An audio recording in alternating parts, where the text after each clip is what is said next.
Assalamualaikum warahmatullahi wabarakatuh. Selamat pagi semuanya. Hari ini kita belajar tema 5 pengalamanku, subtema 1 pengalamanku di rumah. Yang akan kita pelajari pada pertemuan kali ini yaitu alat ukur panjang baku dan fungsinya, dan hubungan satuan panjang meter dan sentimeter. Mengukur panjang suatu benda dapat menggunakan alat ukur baku ataupun alat ukur tidak baku. Waktu kelas 1, kalian sudah pernah belajar mengukur menggunakan alat ukur tidak baku ya.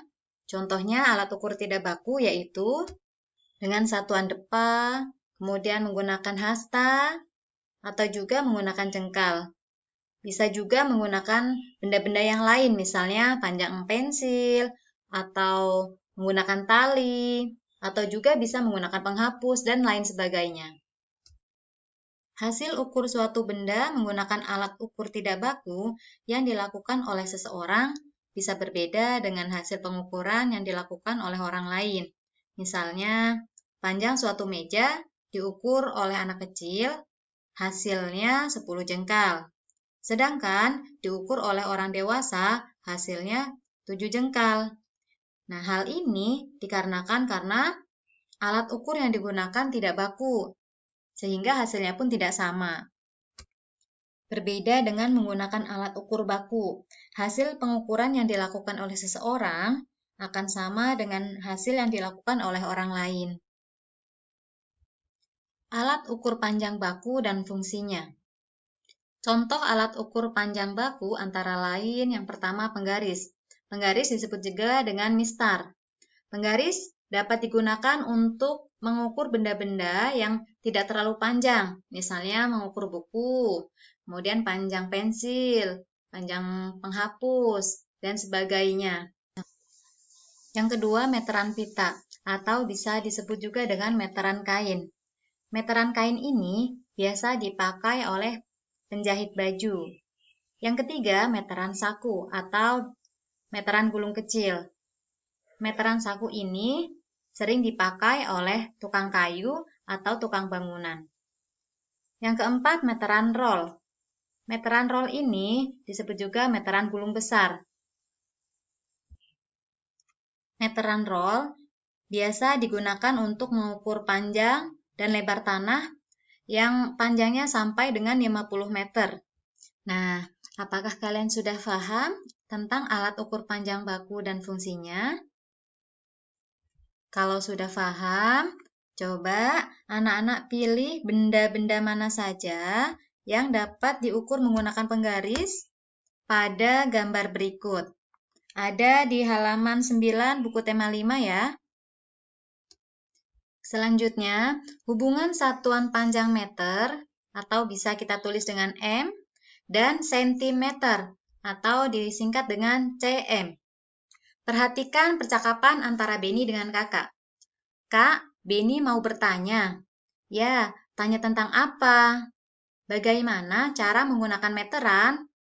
Caranya sama dengan menggunakan penggaris. Mulailah dari angka 0, di mana 100 cm sama dengan 1 meter. Meter biasa ditulis M saja. Oh, setiap garis pada meteran sama dengan di penggaris.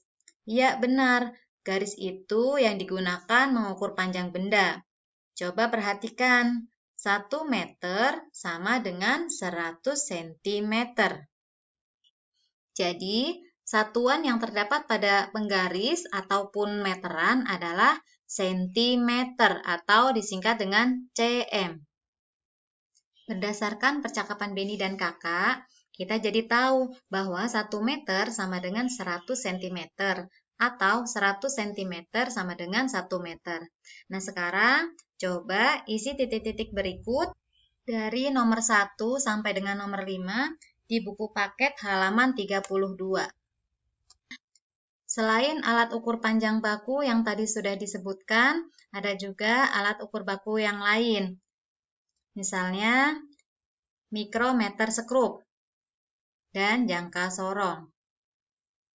Mikrometer skrup biasa digunakan oleh tukang servis baik itu servis kulkas, servis komputer, pompa air, dan sebagainya. Digunakan untuk mengukur diameter kawat. Sedangkan jangka sorong biasanya digunakan untuk mengukur benda-benda yang berbentuk lingkaran atau lubang suatu benda ataupun benda-benda yang berbentuk bulat. Misalnya cincin, lingkar pipa, koin, kelereng, dan sebagainya. Untuk jangka sorong, kalian bisa lihat juga di buku halaman 41. Nah, setelah kalian mengetahui tentang berbagai macam alat ukur panjang baku, sekarang coba tentukan alat ukur mana yang sesuai dengan gambar yang ada di halaman 62 dan 63. Langsung dikerjakan di buku paket. Demikian pembelajaran kita hari ini. Terima kasih. Wassalamualaikum warahmatullahi wabarakatuh.